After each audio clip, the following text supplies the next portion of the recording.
We're 30 seconds away from PPI and retail sales. I want you to focus on two very important numbers. Number one, PPI final demand month over month. It's expected to be 0.3. Number two, retail sales month over month, negative 0.4. We want these to come in. Ideally, PPI comes in low. That'd be fantastic. That would reiterate potentially rate cuts this year, although that seems like a dream right now. And retail sales stable. We don't want them to be too low because that would be recessionary. Here we go. Retail sales match. 0.4 on retail sales. Yes. Oh my gosh. Yes. Dude. Oh my gosh. This is bullish. Bullish, bullish, bullish. Holy crap. PPI final demand month over month. It was expected to come in up 0.3. It came in at negative 0.1. Negative 0.1. Let's go. That is freaking awesome. Let's go.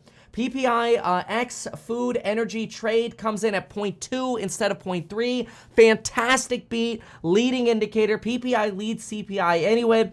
PPI X food energy comes in instead of at 0.4, comes in at 0. Big miss. So final demand headline coming in at a big miss. Food and energy, big miss at 0, basically flat. Minus food, energy, and trade comes in soft at 0.2 instead of 0.3. This is fantastic. PPI final demand comes in year over year. Whoa! Expected to be 5.4, comes in at 4.6. Big miss to the downside. Bye-bye inflation. Holy moly. PPI X food and energy year over year, 4.4. Expectation was 5.4. Big miss. PPI X food energy trade year over year, 4.4. Expectation was 4.8. Big miss and lower than the prior release of 4.5. Retail sales, prior retail sales were actually revised up from 3% month over month to 3.2. This month comes in at expectations, minus 0.4. X Auto comes in at expectation, minus 0.1. X Auto Gas comes in slightly higher than expectation at flat versus minus 0.2. And then retail sales control group came in a little hotter. This is incredible, absolutely incredible. I mean, this is very exciting. If you want to jump on over and get some stocks now, you just go to metkevin.com/Webull, get yourself 12 free stocks, start trading on Webull. Let's go ahead and look at the actual PPI report. Let's also look at the sticks over here. You've got the NASDAQ going from about negative 1.5% on the day to actually going up it's trying to trend up right now. We're sitting at about negative 0.9, but this is a fantastic PPI report. Producer price inflation, look, index, y'all know I love PP. I like pricing power. This right here shows we've got pricing power without inflation. This is a fantastic report. Today is the Ides of March. Today is the day that ChatGPT told us the world was going to basically end. But it's not. Instead, we got ourselves a giant Halo Needler here, which you could get to at metkevin.com/Needler. All right, well, let's go actually into the PPI report and see what some of the details are here. But this is fantastic. Really, really good. I mean, this is literally what I wanted. Literally 30 seconds before the release, I said, ideally, retail sales come in at expectations and inflation comes in soft, because that means the recession isn't as bad and inflation is better, right? Dude, we got Merry Christmas with this report. This is fantastic. I don't know exactly how the market's going to end up taking it today, because obviously there are a lot of concerns in the market. Market now pricing in over 100 basis points of cuts. But let's look at actually some of the details here. Wow, this is insane. Decrease 0.1%. Again, the expectation was an increase of 0.4%. Holy moly. This shows you January was an anomaly. Look at that. The index for a minus food energy trade here, 0.2% after January. It rose 0.5%, right? January was hell.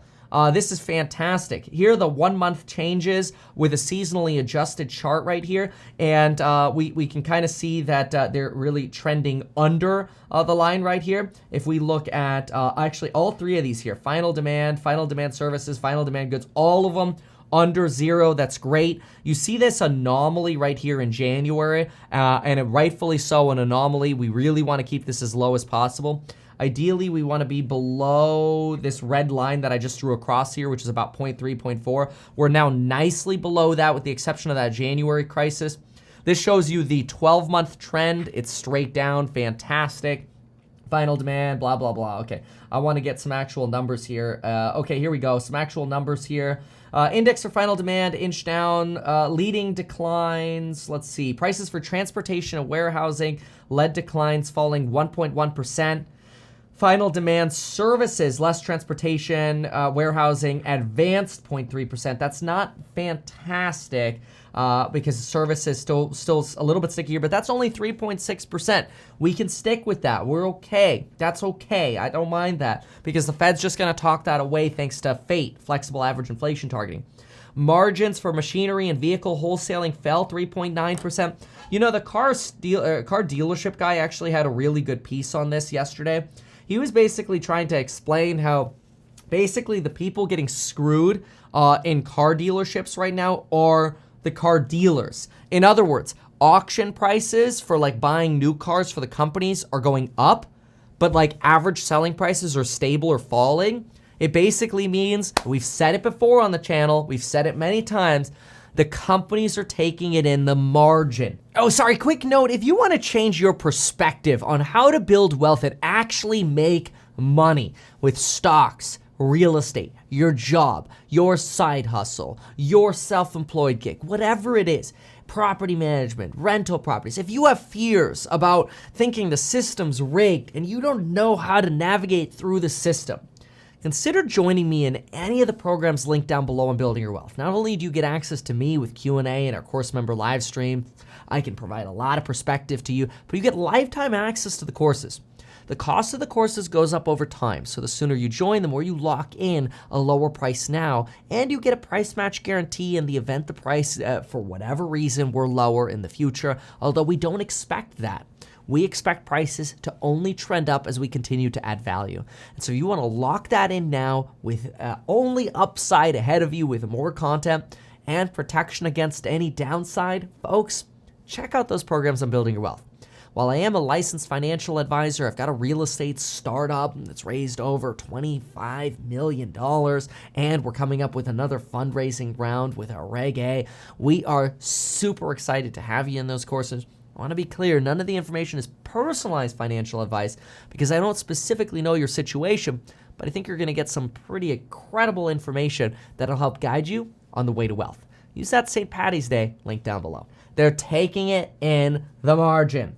And remember, if you like my perspectives, courses on building your wealth. Most popular right now, Zero to Millionaire Real Estate, followed by Stocks and Psychology of Money. A lot of people are bundling those. Elite Hustlers is the next most popular. Somebody was asking me for the third most popular one. It's that one. You can bundle all three of those. Email us if you need a custom bundle at kevin@meetkevin.com. But anyway, the index for chemicals and products, wholesaling, automobiles, automobile parts, guest room rental, airline passenger services declined. Oh, that's actually good. Guest room rentals, airline passenger services declined, but outpatient care rose a little bit, 0.5%. That's a lingering expectation. That's okay. The index for food and alcohol retailing, securities brokerage, dealing, investment advice, and loan services increased. This is because people like Kevin keep raising the prices for their courses on building your wealth. Actually, I don't show up in PPI. At least I don't think I do. I don't think we get surveyed. If we get surveyed, I'm sorry. But that's just the promise we make. The price goes up over time. We add more value, more people join, the price goes up over time. That way, there's always a reason to join sooner rather than later. Prices for processed goods, and we give you a price match guarantee too, in case that isn't true. Prices for processed goods for intermediate demand moved down 0.4%, whatever that means. Prices for processed foods declined 1.9%. Yeah, you shouldn't be eating processed food anyway. The index for industrial electrical, don't even get me started on like diet drinks and, okay, we're not going down this. The index for industrial electrical power, primary organic, okay, whatever. So some chemicals and stuff moved lower. Yeah, because well, that's ironic because you spilled them all over in East Palestine. Thermoplastics and resins rose 1.8%. Okay, I don't know what half this crap is, but I do know that I want to look at services. So services matters. So the February advance can be traced to a 0.6% rise in prices for services less trade, transportation, and warehousing. Okay, that's not good. So in other words, all services minus trade, transportation, warehouses up at an annualized rate of 7.2%. That's not great. We'd like to see that slow down a little bit. So we're still seeing some stickiness in services. Again, we want that to go away. Overall, though, we're getting a very good report here. So I'm very excited about that, along with that retail sales report, which came in pretty decent. Now, I want to go to that retail sales report as well, but I'm also going to see if we can get some charts here on to get a little bit more data. So let's try retail. Let's see here. And let's also take a quick look at what the suits are saying on this. But again, both of these reads, absolutely fantastic reads. So I'm pretty happy about these. All right, March 15th. Here's the March 15th release from the Census Bureau on retail sales. PPI, let me just also tell you quickly what the suits are saying here. U.S. underlying measures of inflation at an industry level coming in less than expected will further fuel the Treasury's rally. Yields down is what that means, which in turn will give the Fed scope to slow down the pace of hikes. Well, it does soften financial conditions. Where's the RuneScape party hat, right? It does look like stock futures actually continuing negative, but whoa! What a plummet on the Treasury yields. Holy smokes. Look at that plummet on the Treasury yields. My God. Down to 3.47%. Dude, that's really good. The Treasury yields are plummeting. A good thing if you own a bunch of Treasuries like Househack does, my real estate startup. Oh, wow. Look at that. The 2-year dropping 31 bips. Now solidly under 4%. 3.9 on the 2-year. Look at that. Look at that crash on the right side. Woo, boy.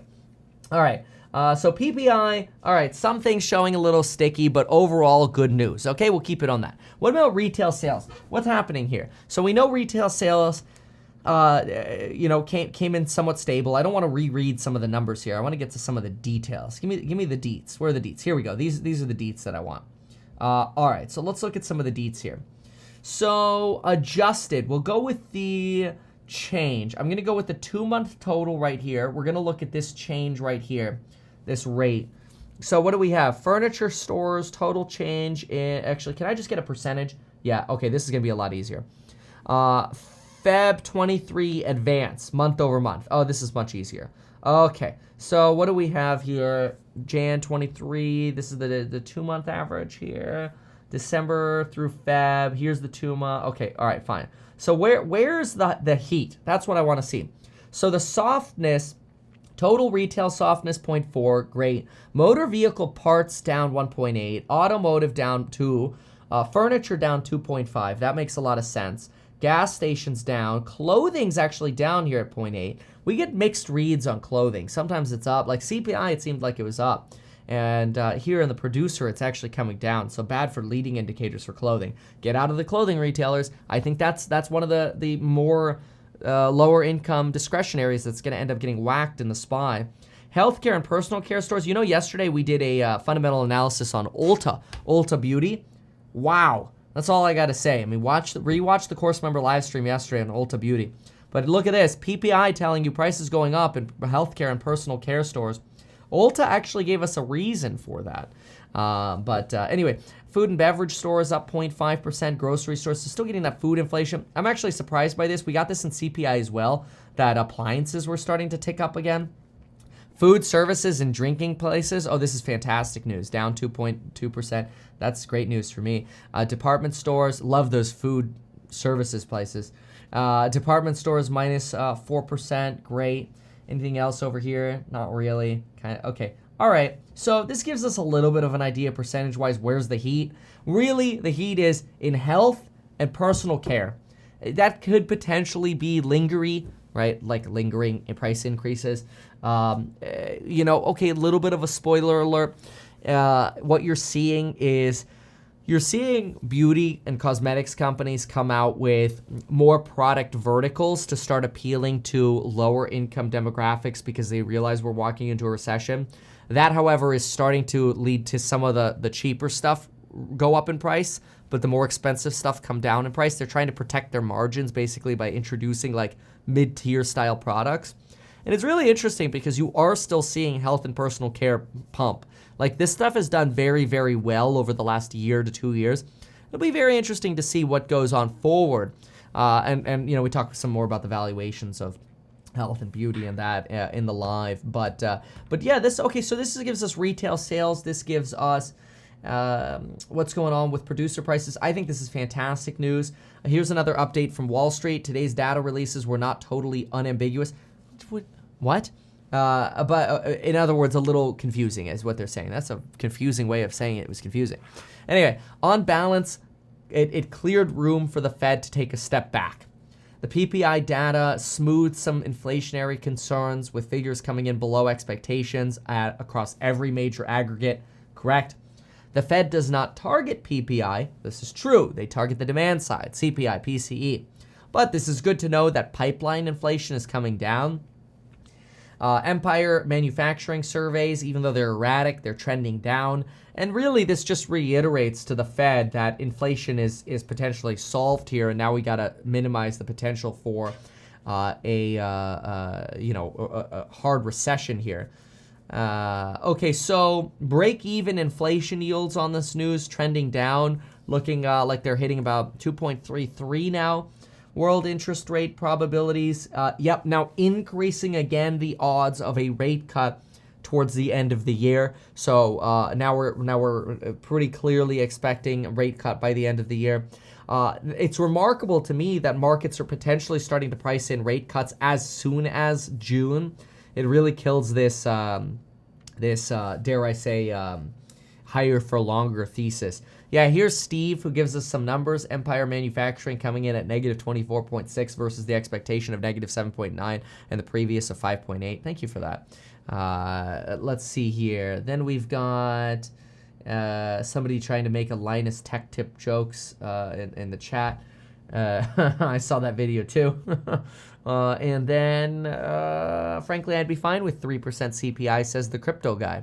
Well, of course, because the Fed's just going to explain it away with fate.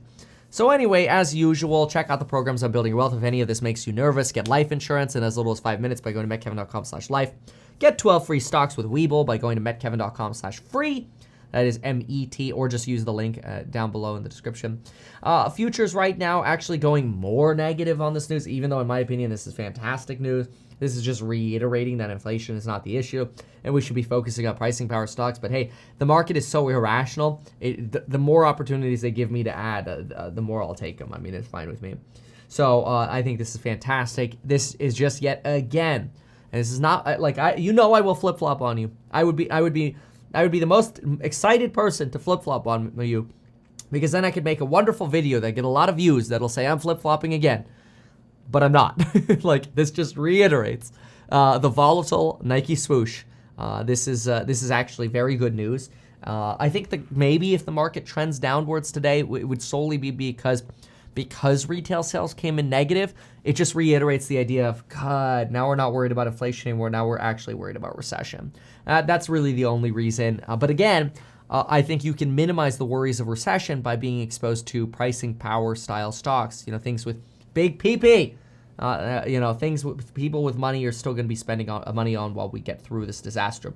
The good news is the quicker inflation falls, the less pain we end up getting from inflation, right? And the quicker we can flip-flop and bail markets out with price cuts.